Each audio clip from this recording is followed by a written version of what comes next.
ខ្ញុំធ្លាប់ឮអ្នកខ្លះគាត់ថាគាត់អត់ហ៊ានជិះស៊ីក្លូទេព្រោះអាណិតតាធាក់ស៊ីក្លូខ្លាចគាត់ធ្ងន់ខ្លាចគាត់ហត់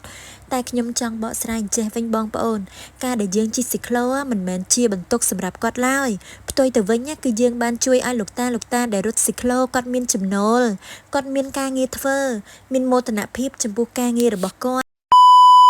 យប់នេះម៉ាក់នាំកូនបានរក្សាមកមើលទេសភាពមុខព្រះបរមរាជវាំងម្ដងទៅឡើងពីយប់ជាប់គ្នាតែគ្រាន់មកដល់ភ្លាមអូនគេងលក់បានអញ្ចឹងម៉ាក់ក៏ឈប់មើលព្រាបសិនហ្មងទៅហើយព្រាបហ្នឹងអត់ទាន់ដេកទៀតហ្នឹងណាជប់ថ្មហ្នឹងហើយព្រាបផ្សេងក៏ចូលដេកអស់ហើយនៅឡើយតែព្រាបឯងតើព្រួយចំបែងចាំអ្នកណាឬចង់បង្ហាញកាយាបង្អួតសម្រស់ដាក់បនរក្សាដែលជាកូនងាកំពុងដេកក្នុងរទេះឡើងសង្ហានេះណ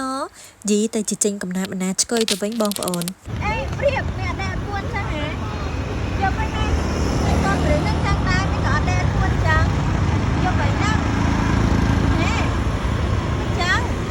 ចាបងប្អូនហើយកូនងាក្នុងប្រទេសហ្នឹងមុនហ្នឹងដេកលក់សុកសោះហ្នឹងឥឡូវក្រោកមកមើលព្រាបដែរពេលឃើញព្រាបហើយគេធ្វើធម្មតាអត់មានភ្ញាក់ផ្អើលអីមិនបន្តិចសោះធ្វើមើលទៅធ្លាប់ឃើញពីមុនមកអញ្ចឹងការពិតអត់ធ្លាប់ឃើញផងហ្នឹងហើយយប់ទី2ម៉ាក់ក៏នាំផ្លាស់ប្ដូរបរិយាកាសមកជិះស៊ីក្លូកំសាន្តតាមដងផ្លូវមើលទេសភាពតាមមាត់ទន្លេវិញម្ដងព្រោះលោកតាដែលរត់ស៊ីក្លូគាត់ហៅឲ្យជួយជិះអញ្ចឹងក៏នាំអូនជិះស៊ីក្លូដើរលេងតែម្ដងទៅចាបងប្អូនរឿងជិះស៊ីក្លូនេះបងប្អូនធ្លាប់ឮដូចខ្ញុំអត់ព្រោះពីមុនមកខ្ញុំធ្លាប់ឮអ្នកខ្លះគាត់ថាគាត់អត់ហ៊ានជិះស៊ីក្លូទេព្រោះអាណិតតាធាក់ស៊ីក្លូខ្លាចគាត់ធ្ងន់ខ្លាចគាត់ហត់តែខ្ញុំចង់បកស្រាយចេះវិញបងប្អូនការដែលយើងជិះស៊ីក្លូមិនមែនជាបន្ទុកសម្រាប់គាត់ឡើយផ្ទុយទៅវិញគឺយើងបានជួយឲ្យលោកតាដែលរត់ស៊ីក្លូគាត់មានចំណូលគាត់មានការងារធ្វើ